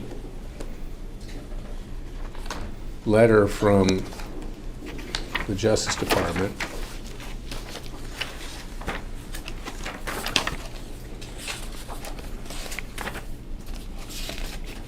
to Dr. Corsi, signed by Aaron Zielinski. This is to David Gray. Yes. Mhm. Okay. How did you come into possession of this document? And there's no date on it, but in the right-hand side, there's handwriting that says 9/21/18. You see that? Yeah, That's David Gray's. I'm just trying to identify the document for the record. yeah, I don't recall. How did you come into I don't. possession of this? I don't recall. In fact, I don't recall ever seeing it again. I remember hearing about it, but I don't know that I've ever read this. Now, this is an example of a document that you gave your counsel to produce in hard copy. In other words, you had a hard copy of this? I'm uncertain. Did you have an email or was it in hard copy? I don't recall.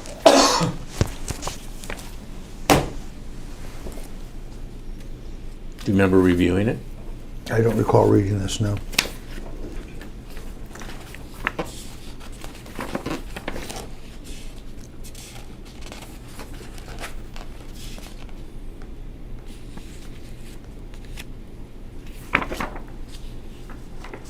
Then flip down, there's a memo of November 25th, 2018, Yes, to I David see. Gray from Jerome I Corsi. see that. JRC criminal complaint to be filed with Whitaker on Mueller. See that? Yes. Okay. It consists of 2 pages. How did you come into possession of this memorandum from don't- David Gray to Dr. Corsi? I don't recall. I have no memory of having read this previously, actually. Are these documents that your counsel just decided to produce for the heck of it? I suspect they produced them in response to your request, but I don't recall them specifically. There were 3 terabytes of data in my trial, so I've had to read an enormous amount. I don't recall this particularly.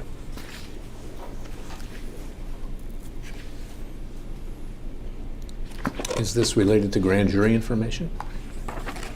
Is what? Information obtained in Mueller's grand jury? Is this what this That would have been this memo comes? among the discoveries, certainly. So your counsel disclosed grand jury material? No, he didn't. No. Is this grand jury material? No, not that I know of. Well, how did you get it? I don't recall.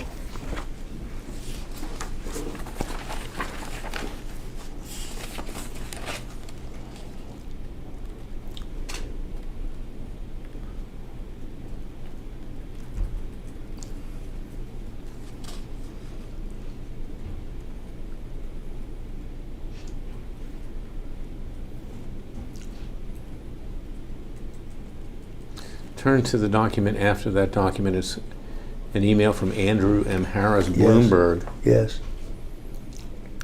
to your counsel, Mr. Buchel, Mr. Smith, player02@hotmail.com. Who's player02? That's mine.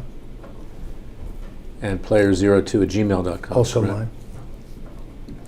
So this reflects that you were communicating with Andrew M. Harris on or about February 7, 2019. No, it reflects that he asked a question. I don't think I responded to this. I'm unfamiliar with Mr. Harris. Is there a Bloomberg News story quoting me? Or that has a blind quote? I don't think I responded to this.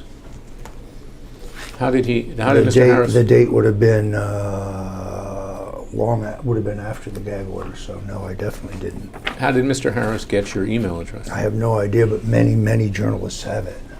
Been in politics for a long time. There are other people at Bloomberg News who certainly have it, the political reporters and so on.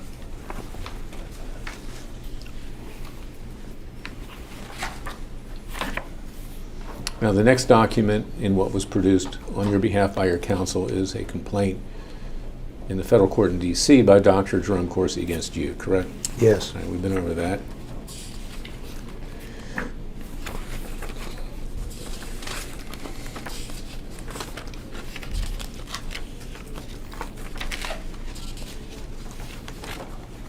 The same one we looked at previously? Yeah, we're skipping over it.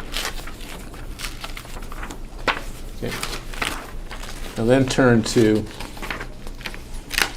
a email to Jerome Corsi from Ted Malik, CC Christopher Ruddy at newsmax.com, subject EU, where it states, any chance of reviving this now with Bolton in White House? Ideas? Yes. Thanks, Ted. What's that about? Ted aspired to be appointed ambassador to the EU, which unfortunately did not happen. And why is Ruddy copied on this? It's Christopher Ruddy. a question you'd have to ask Mr. What's the Malik. objection of that? How does this, we just have any basis to know what was in I Malik's can ask the mind? question. Yeah, but I didn't send the email. I received it, so you'd have to ask Mr. Malik that question. So you were working with Ruddy to try to get Malik No, I don't think appointed to be EU ambassador? No, actually, I don't think I ever discussed it or communicated it with Ruddy. Perhaps Mr. Malik thought Mr. Ruddy was a friend of the president's. I don't know why he copied him, or maybe they have a relationship. I don't know. I've never discussed Ted Malik or communicated regarding Ted Malik with Mr. Ruddy. So Ted Malik knew that you were a friend of Ruddy, so he copied Ruddy on it? No, maybe he thought that Ruddy was influential on the question of the ambassador to the EU. That would be conjecture on my part. Again, you'd have to ask Mr. Malik why he copied Mr. Ruddy. I didn't know that they knew each other. Was Ruddy ever called before the grand jury in the Russian collusion investigation of Mueller? Objection. He can't comment to that. To the best of your knowledge. Whether he was is not confidential grand jury information, and anyway, he has no. I don't know. I don't know. No binding. I don't know. I have no idea. Ted Malik was involved in that investigation, correct? He was one of the people that Mueller was looking at, and in fact, an FBI agent detained him at the airport coming into the United States, correct? Based on it was your knowledge. publicly reported, yes.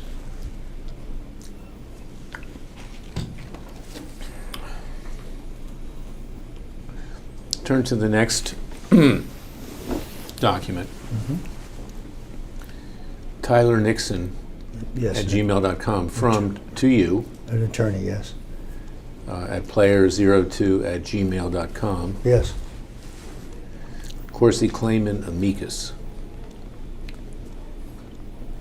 You remember receiving this? No, I actually don't.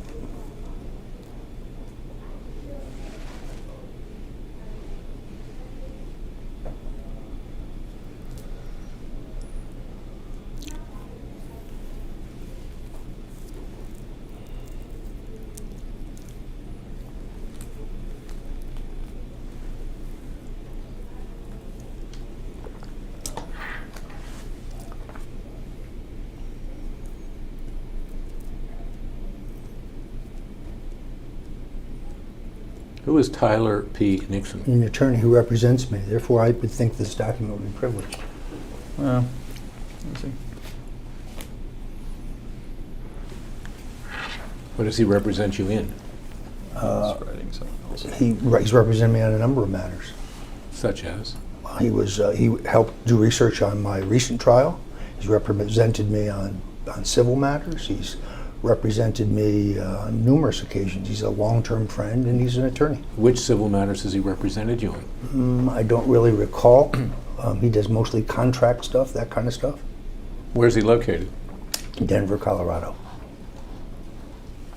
Has he represented you in defamation lawsuits? He is not.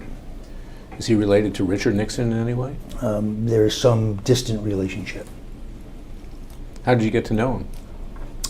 He was very active in the Delaware Republican Party when I was running President Reagan's re-election, and Delaware was one of the states that I had responsibility for, and therefore he traveled to Washington to introduce himself to me.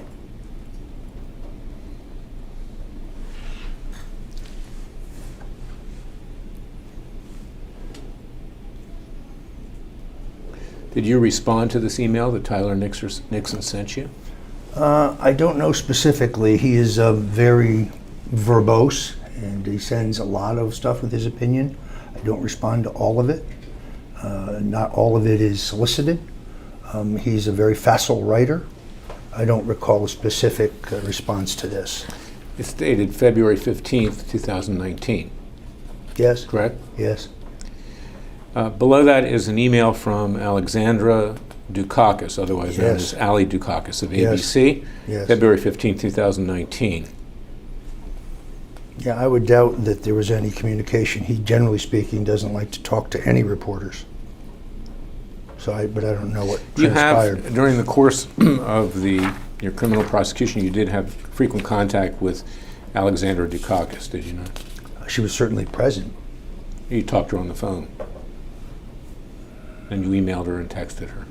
I don't know that that's true. You never talked to her on the phone? I don't know. I don't recall. It was kind of a blur. Did she ever tell you that David Gray was sitting at the bar with her at the Wyndham Hotel in Washington, D.C., and overheard her talking to you on the phone? No, I've never heard that. How do we know that it's true? Well, we'll have David Gray testify. Yeah. He's certainly a disinterested party. Turn to the next email of February 14, 2019. Yep. That was my recommendation. I don't think anything came of it. Okay. That's an email that you sent to Ali Dukakis, copy Tyler Nixon. To understand my case, yes. And it says it was in previous email included above. Under the rules in D.C., Grant Smith will no longer be able to comment on the record about anything, but Tyler Nixon will. Yes. Mm-hmm. So you had Tyler Nixon communicating about Dr. Corsi? No. Why does it say Dr. Corsi's name? Well, the document request asked for anything that referred or related to Dr. Corsi. So one could conclude. Well, there's a Corsi Klayman amicus. Yeah, I guess she was looking for some explanation of your filing. I don't know. That would be conjecture on my part. All right. Civil matter. Now, look at the bottom of the page from Roger Stone. Yep.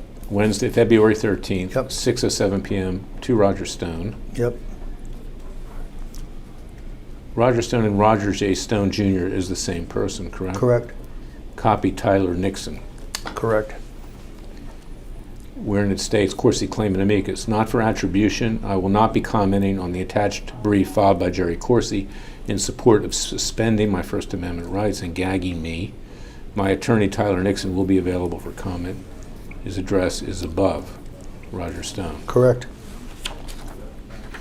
Why did you send the email to yourself? Couldn't tell you. You were trying to create a false record that you hadn't communicated with Objection. Ali Dukakis. Wild conjecture on your part. In fact, you defamed Corsi and me with Ali Dukakis. That's your version. Form. Well, we'll find out from her too. Yeah, good luck. Why good luck?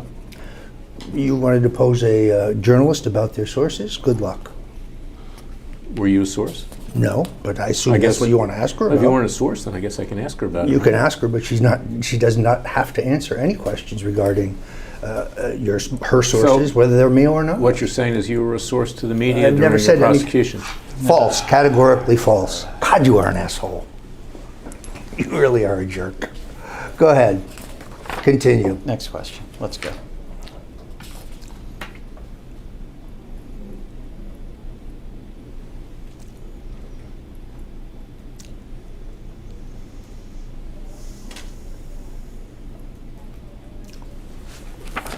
The next page, another email to yourself, Roger J. Stone Jr., player02@gmail.com, Corsi Klayman amicus, sent to yourself. Yes. I may have copied my lawyers. I don't know. I don't see any CC there, but I do see one below from Grant Smith to you, copied to Robert Bushell, Tara Campion. She's an attorney. Represents me. She works with Mr. Smith and Mr. Bushell? No, she works for Mr. Rogow. Oh, Rogow, yeah, Bruce Rogow. Yes, Okay. Who also represented you in the criminal prosecution. correct.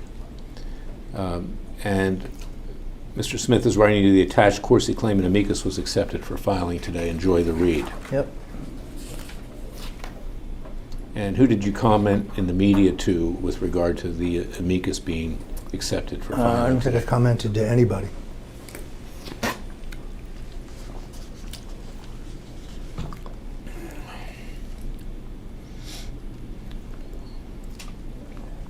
Next email from Richard Johnson, rjohnson@newyorkpost.com, February 10th, 2019, Yes, 11:51. To player02@gmail.com. That's you, correct? correct. Subject, filed notice of amicus, attachments. Yes, obviously you emailed it to him, as it shows. I don't believe I responded to this.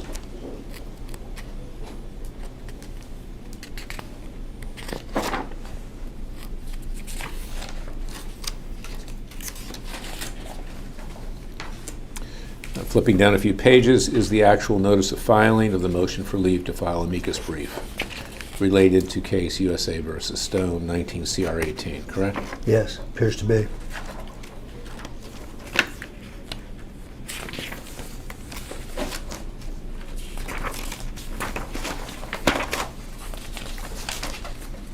And then later on is the actual amicus brief itself of Dr. Corsi, correct? Appears to be, yes.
Now, this amicus brief refers to an Exhibit B, which is attached, an article by Sarah Murray and Sam Folsom titled Roger Stone Facing Gag Order Launches Counterattack. You see that? In the amicus brief.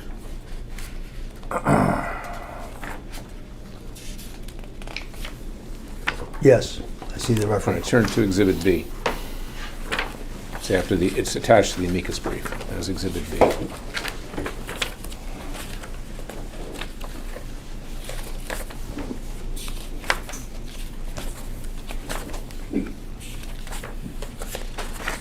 Where am I looking? Is it a story? What am I looking for? Not finding it. This is Exhibit A.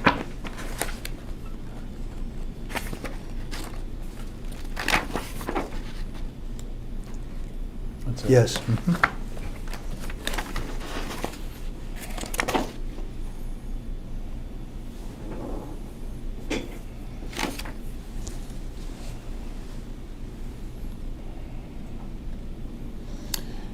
The title of that article is Roger Stone Facing Gag Order Launches Counterattack.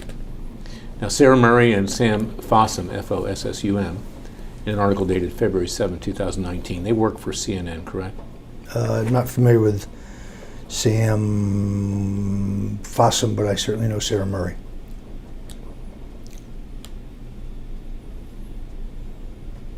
Is it not true? Look at the first paragraph, excuse me, the fourth paragraph, where it says, but rather than toning down his rhetoric, Stone appears to be abiding by the principles he espouses in his books. For instance, Stone's rule number 81, admit nothing, deny everything, launch counterattack. In fact, you wrote that in your book, did you not? We're I'm not I'm not going to comment on anything pertaining to the gag order. No, I'm talking about the book that you wrote. Then just ask. What's the name of that about book? Stone's Rules. You should Okay, get a copy. And that's an accurate depiction of Stone's Rule 81, correct? I'm not sure about that number, but I've certainly said that, yes. So basically it says, when called to answer questions, admit nothing, deny everything, in effect, lie. No, it doesn't say that. Where's the word lie? I don't see the word Well, lie. admit nothing, deny everything. So you didn't read the quote. So is that your rule, that even if it's true, you should admit nothing and deny everything? I don't think that's an accurate depiction of what that means. And then launch a counterattack. It's called politics. And that's what you did with regard to Dr. Corsi and me. Conjecture on your part. No, fact on my part. We'll see.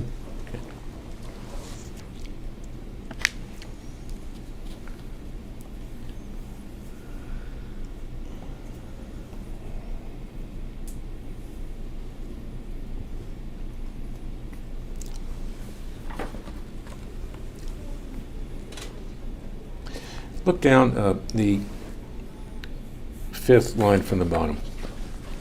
fifth paragraph from the bottom. In one Instagram post, Stone is shaking hands with William Binney, a former National Security Agency official who has turned into a vocal critic of the agency. Bill Binney explained to me why the forensic evidence shows the DNC was never hacked by anyone, including the Russians, Stone wrote. Who's Bill Binney? Bill Binney is a former NSA official. Now, you've had contact with Bill Binney, have you not? Yes, I have. When did you first have contact with him? I think I met him at a Women for Trump event in February of 2019. And you've talked to him many times since? No, actually I haven't. How many times have you interacted with him since? I don't think I have interacted with him since. You've spoken to him about illegal NSA surveillance, have you not? My attorney spoke to him at length. In fact, I believe he supplied a deposition for us. Affidavit. And you've talked to him as well, correct? No, actually I haven't. Do you know whether or not he's working with Dennis Montgomery today? I do not know. Have you had contact with Dennis Montgomery? No, I have not.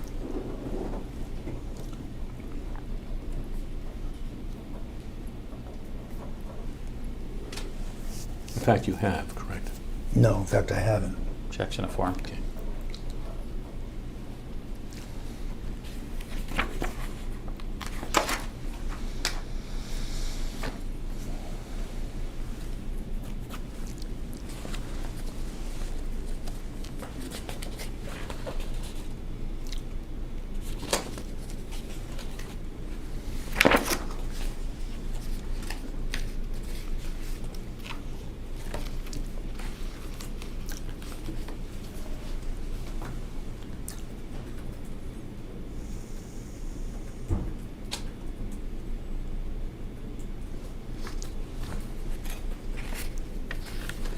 The last page of this document refers to O.J. Simpson. Have you had any contact with him? I have not. Ever? Never.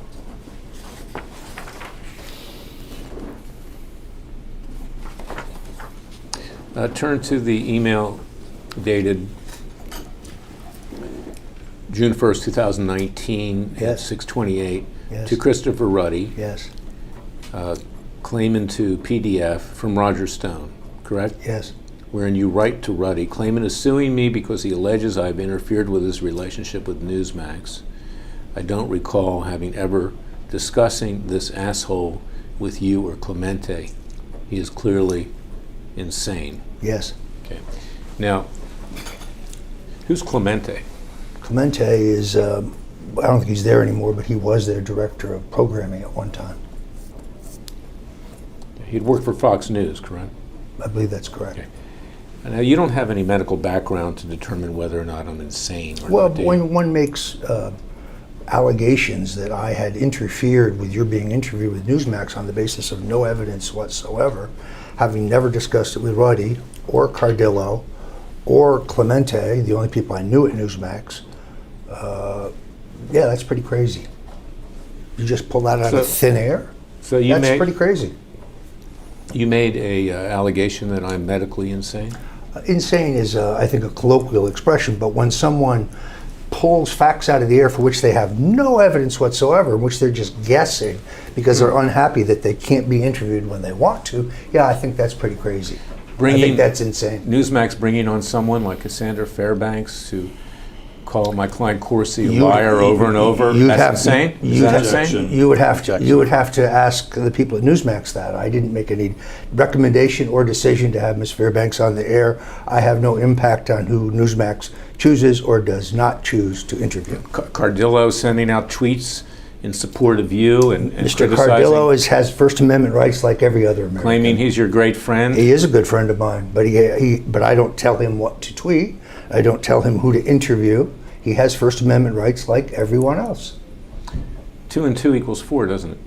You have nothing. Objection. Is that insane? No, wild. Is that insane? Proof, evidence, Larry. Is that evidence. insane? Proof, Larry. Evidence, proof, evidence. Not guessing on your part with nothing. You have nothing. This proves nothing. That's what you told Mueller, right? You have nothing. That's what your clients argued at the trial. I'm not going to discuss the criminal case. If you want to keep insulting me, this will be over. You can run back to the judge like a little bitch. I'm doing what? If you want to keep insulting me, I will just end this and you go running back to the judge. Did you just Okay? call me a bitch? You're acting like one. You're acting like one. Ask You don't have anything, another my friend. You got question. nothing. You have a wild guess. If you have some evidence that I communicated with Ruddy or Cardillo or Clemente or Cassandra, produce it. You got nothing. You're not going to get anything by Well, I interviewing them certainly because can't it's produce not it if true. you've withheld it, can I? I haven't withheld it. You have proof I withheld it. Do that. But you don't have that either. Oh, we'll look for it. Don't You worry. can look for it all you fucking want. You'll find nothing. Calm down. Ask a question. This is just, it reaches a point of absurdity.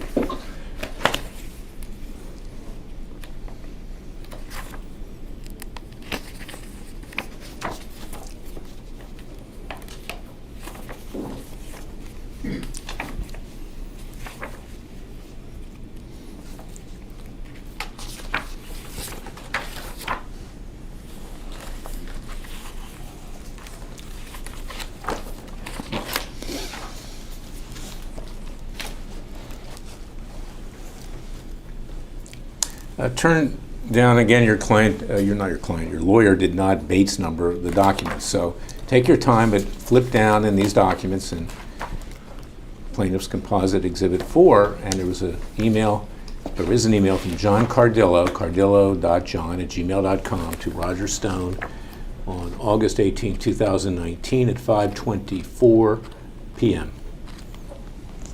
I did separate these electronically for you. You're the one that mixed them together, but okay. Larry, from Cardillo to Stone or from Stone to I don't- Cardillo? From Stone to Cardillo.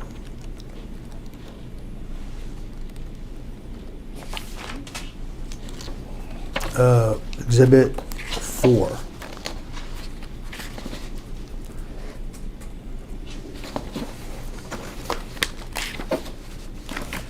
Just keep flipping. Go I'm page by looking, I'm page. looking.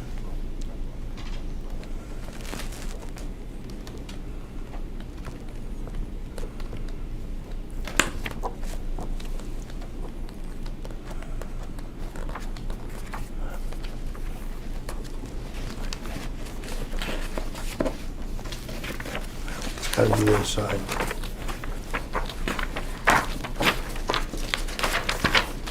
Excuse me, I need to do an immediate change. Sure. Let's take a break.